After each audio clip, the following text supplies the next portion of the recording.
Municipal కౌన్సిలర్లు, municipal సిబ్బంది MLA Gummanuru జయరాంను council సభ్యులు ఘనంగా సన్మానించారు. ఈ సందర్భంగా ఎమ్మెల్యే మాట్లాడుతూ తాను మధ్యతరగతి కుటుంబంలో పెరిగానని, వరుసగా 3 సార్లు ఎమ్మెల్యేగా గెలిచి మంత్రిగా కూడా అయ్యానని, పేదల కష్టాలు తెలుసుకుని రోడ్డు పక్కన తోపుడు బండ్లు పెట్టుకునేవారు మరియు చిరు వ్యాపారులు రోజంతా ఎండనక వాననక కష్టపడితే 100-200 వస్తుంది. ఆ వచ్చిన దాంట్లో కూడా 30 నుంచి 50 రూపాయల వరకు సుంకం వసూలు చేస్తే వారు బతికేది కష్టమవుతుందని, చిరు వ్యాపారస్తుల నుంచి సుంకం వసూలు చేయకూడదని తీర్మానం చేస్తున్నారని కౌన్సిల్ సమావేశంలో తీర్మానించారు.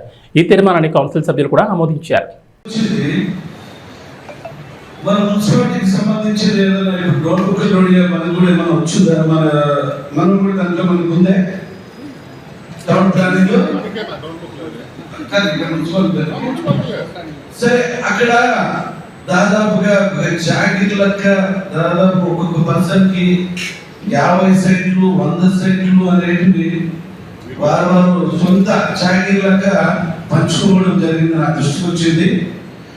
ఖచ్చితంగా మీరందరూ అది ఎవరి మీరు కన్సల్ట్ కూడా చేపిస్తారా? ఆడియో కన్సల్ట్ తీసుకొని ఎక్కడెక్కడ ఏదో బినామీలు ఎవరున్నారో మొత్తం అంతా తీసేసి నిరుపేదలు ఎవరున్నారో 1.5 సెంట్ ప్రకారం ప్రతి నిరుపేదకి అదే మార్గంగా చేయాలని చెప్పేసి నేను అవన్నీ కూడా ఖాళీ చేయించి ఎవరైనా ముందుకు వస్తే వాళ్ళకి ఏదైనా పట్టాలి. ఇప్పుడు వచ్చావా? మొన్న 19 నుంచి 24లో వచ్చిన పట్టాలా, లేదంటే గత వైఎస్ ఇందుకు ముందు ఉన్న ప్రభుత్వం ఇచ్చిన పట్టాలా అన్ని వెరిఫికేషన్ చేసి ఏది మంచిది ఏది న్యాయం అనేది అది జాగ్రత్త కాదు, ప్రజలు మన మనసు ఉంటుంది.